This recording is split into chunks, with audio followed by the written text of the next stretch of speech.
मैं बिल्कुल क्विक दे रहा हूँ। अभी वो कह रहे थे कि अभी झटके लगेंगे और बहुत ज्यादा। हिमानी जी, आज रांची में इंडी की अलायंस की जो ये रैली हो रही थी, इतने दिन से हम कांग्रेस का वो प्रचार सुन रहे थे ना, हाथ बदलेगा हालात।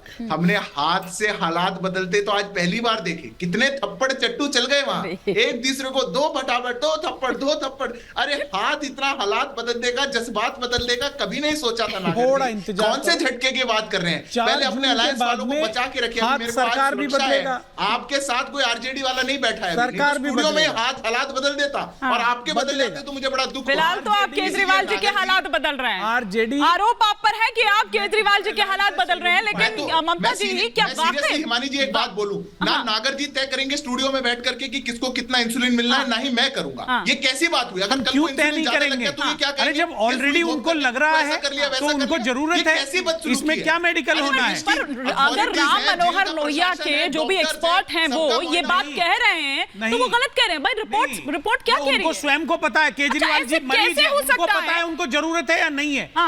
नहीं, पर कोई और तीसरा ठीक है, एक बार ममता जी का भी रिएक्शन इस पर आ जाए। ममता जी, वाकई लग रहा है कि केजरीवाल जी को मारने की साजिश रची जा रही है, जिस तरह से संजय सिंह समेत तमाम जो आम आदमी पार्टी के नेता हैं, प्रवक्ता हैं, वो सब जिस तरह के आरोप लगा रहे हैं। हिमानी जी धन्यवाद। मैं ऐसा मानती हूं कि किसी भी इंसान को भगवान से ज्यादा अपने कर्मों से डरना चाहिए, क्योंकि हमारे जो आराध्य हैं ना सनातन हिंदू धर्म में, वो तो दया करके लोगों को माफ कर देते हैं, पापियों को, गलत कर्म करने वालों को। लेकिन वो कहते हैं ना कि कर्म पीछा नहीं छोड़ते। कर्म से डरना चाहिए, क्योंकि जो बोओगे वो काटना पड़ेगा। तो इस वक्त आम आदमी पार्टी की हालत ये है कि भ्रष्टाचार रूपी इनका गंदा कर्म, उसके ऊपर भ्रष्टाचार को छुपाने के लिए झूठ बोल करके बाहर निकलने के लिए जो ये कर्म कर रहे हैं, वही इनके लिए मुसीबत बनने वाले हैं। देखिए, 2-3 चीजें मैं आपको जरूरी बता देना चाहती हूं। सबसे जो पहली महत्वपूर्ण बात है, अरविंद केजरीवाल ये बात बहुत अच्छी तरीके से जानते हैं कि कानूनी तौर पर अब उनको बेल मिलना असंभव है। आदरणीय हाईकोर्ट का जजमेंट मुझे रिपीट करने की आवश्यकता नहीं है। अब क्या करेंगे, कैसे बाहर आएंगे, क्योंकि बाहर तो आना है ये प्रकार तो मेडिकल बेल के लिए और मेडिकल बेल पर बाहर आने के लिए ये पूरा प्रपंच रचा जा रहा है। अपनी जान खतरे में डाल, मैं आ रही हूं, उस पर आ रही हूं। दूसरी बात देखिए, तिहाड़ जेल का प्रशासन, आतिशी और सौरभ भारद्वाज जो प्रेस कॉन्फ्रेंस मंत्री हैं आम आदमी पार्टी के आजकल, उन्होंने ये रट लगाई हुई है। अरे भाई, ये तो समझ लीजिए कि तिहाड़ जेल किसके पास है? उन्हीं के पास। दिल्ली के जो खुद को मालिक बुलाते हैं वही तिहाड़ के मालिक भी हैं, अरविंद केजरीवाल। तिहाड़ जेल उन्हीं के पास है, तो भाई तिहाड़ जेल के अंदर आपको कौन मारेगा? उसके अलावा नहीं, अभी मेरा खत्म नहीं हुआ। अच्छा, तीसरी बात देखिए, अभी तिहाड़ प्रशासन ने दिल्ली एलजी को एक रिपोर्ट सौंपी है, जिसमें यह बताया गया है कि अरविंद केजरीवाल ने गिरफ्तारी से पहले इंसुलिन लेना बंद कर दिया था।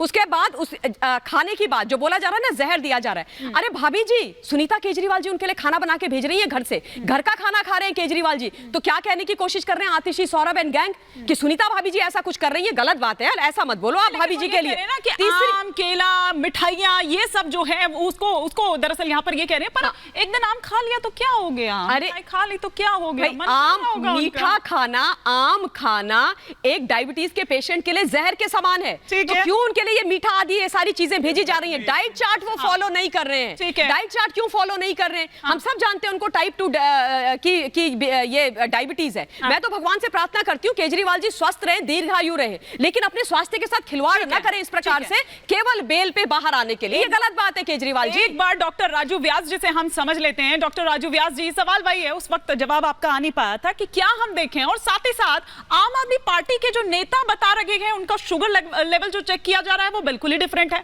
और जो प्रशासन में हो रहा है, तिहाड़ जेल के भीतर हो रहा है, वो जो डॉक्टर्स बता रहे हैं वो बिल्कुल ही डिफरेंट है। क्या ऐसा संभव है कि एक 140 बता रहा है, एक 200 बता रहा है? इतनी फ्लक्चुएशन तो नहीं हो सकती है। बिल्कुल आप सही कह रहे हैं कि एक जेल का मैनुअल होता है और उस मैनुअल के अनुसार मुझे लगता है कि समय समय पे जो भी कैदी लोग होते हैं या राजनीतिक तौर पे अगर किसी को रखा गया है तो उनका समय समय पे जो है चेकअप होता है, ये मेरा मानना है, क्योंकि एक रूल है, इसमें कोई दो राय नहीं है। उसके लिए मुझे नहीं लगता कि इतना बड़ा कंफ्यूजन हम लोगों में होना चाहिए कि उनकी शुगर क्या रहेगी, क्योंकि वहां भी डॉक्टर्स ही होते हैं जो कि शुगर लेवल्स को चेक करेंगे, नंबर 1। नंबर 2, जो शुगर लेवल्स अभी मुझे बताए गए 250 से 300, ये एक पॉसिबल है फ्लक्चुएशन होना, और उसके लिए मुझे लगता नहीं है कि इस प्रकार के हमें कंफ्यूजन में रहना चाहिए कि कोई व्यक्ति इंसुलिन लेना चाहता है या नहीं चाहता है, कोई व्यक्ति टैबलेट लेना चाहता है या नहीं लेना चाहता, उसका रीजन ये होता है क्योंकि जब हम किसी भी इस प्रकार के अनवांटेड जगह पे होते हैं, जैसे कि हम अगर अभी जेल में हैं और हमें स्ट्रेस है किसी प्रकार, तो दो प्रकार के स्ट्रेसेस इस समय में हमारे पास होते हैं। एक तो बॉडीली होता है, शारीरिक रूप से होता है, एक मानसिक रूप से होता है। इन दोनों स्ट्रेसेस के कारण से क्या होता है, बॉडी में जो है दो प्रकार के बैड हार्मोन जो है हमारे रिलीज होते हैं। एक होता है ग्लूकोकॉर्टिकॉइड और दूसरा होता है हमारा कॉर्टिसोल। ये दोनों ही कारणों से जो है, जो व्यक्ति डायबिटिक्स होते हैं उन डायबिटिक्स में ब्लड शुगर लेवल्स काफी फ्लक्चुएट करते हैं। तो जो हम लोग प्रैक्टिस करते हैं, हम लोग प्रैक्टिस इस प्रकार से करते हैं कि जो व्यक्ति ओरल हाइपोग्लाइसेमिक एजेंट या जो लोग दवाइयों पे होते हैं, गोलियों पे होते हैं, उनको हम क्या करते हैं, normally depending upon their sugar levels, हम लोग उन पेशेंट्स को जो है इंसुलिन पे ले आते हैं। इंसुलिन पे इसलिए ले आते हैं, इंसुलिन देने से ब्लड शुगर्स का जो फ्लक्चुएशन, या इन पेशेंट को सबसे ज्यादा खतरा क्या होता है, इन लोगों को सबसे ज्यादा खतरा ये होता है कि इनकी शुगर लेवल्स कम ना हो जाए, क्योंकि हाइपोग्लाइसीमिया जो टर्म हम यूज करते हैं वो हमारे ब्रेन और शरीर के लिए काफी डेंजरस है। और उसी प्रकार से जो शुगर लेवल बहुत ज्यादा अगर हाई हो जाते हैं, जैसे कि 300 या 300 से अधिक हो जाता है, वो दोनों ही, तो सबसे ज्यादा चिंता का विषय होता है हाइपोग्लाइसीमिया, क्योंकि जो ओरल टैबलेट हम लेते हैं उसके कारण से इस समय में हाइपोग्लाइसीमिया होने की संभावना रहती है। इसलिए ऐसा कहा जाता है कि ज्यादातर अगर इन लोगों को शुगर को हम लोग इंसुलिन द्वारा इजीली टाइट्रेट कर सकते हैं। हाँ। इसलिए ऐसा कहा जाता है कि इंसुलिन पर रखना ज्यादा फायदेमंद रहता है। निवान जी, आप कुछ कहना चाह रहे थे? देखिए, अभी डॉक्टर साहब ने भी बता दिया इस बात को, और अब मैं पॉलिटिकल बात आपसे ये करना चाहता हूं कि देखिए किस स्तर पे ये लोग राजनीति ले आए। अभी डॉक्टर साहब ने कह दिया कि इंसुलिन पे डालना एक जरूरी भी है और उससे फायदा भी होगा। अगर डॉक्टर्स ये चीज जानते हैं और ये किस भी आप पे कह रहे हैं कि स्पेशलिस्ट जो हैं वहां पे मॉनिटर कर रहे हैं, आज में इनकी जो गंदी राजनीति है, अरविंद केजरीवाल को खत्म करने की राजनीति है, मैं एक्सपोज आपको विद प्रूफ करना चाहता हूं।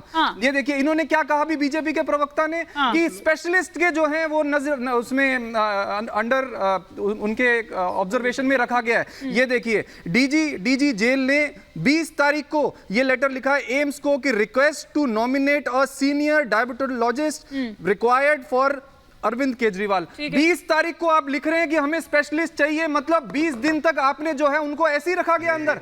किस बिहाफ पे आप कह रहे थे कि इनकी डेली मॉनिटरिंग हो रही है और स्पेशलिस्ट देख रहे हैं, जब आप स्पेशलिस्ट अब मांग रहे हैं, आप खिलवाड़ कर रहे हैं उनकी सेहत के साथ। आप एक नेता जिसकी सोच को नहीं खत्म कर पाए, जिसके कामों का मुकाबला नहीं कर पाए, जिसको राजनीति में नहीं हरा पाए, उसको आप ऐसे सेहत की बात कर रहे हैं तो सेहत ये राजनीति का लेवल आ गया आपका। बीजेपी वाले उनके खाने पे हंस रहे हैं, आप उनके खाने पे हंसेंगे। 48 दिन में अगर कोई व्यक्ति इतना सा आम खा लेगा तो आप उसका मजाक उड़ाएंगे देश में। हिमानी जी खाएंगे।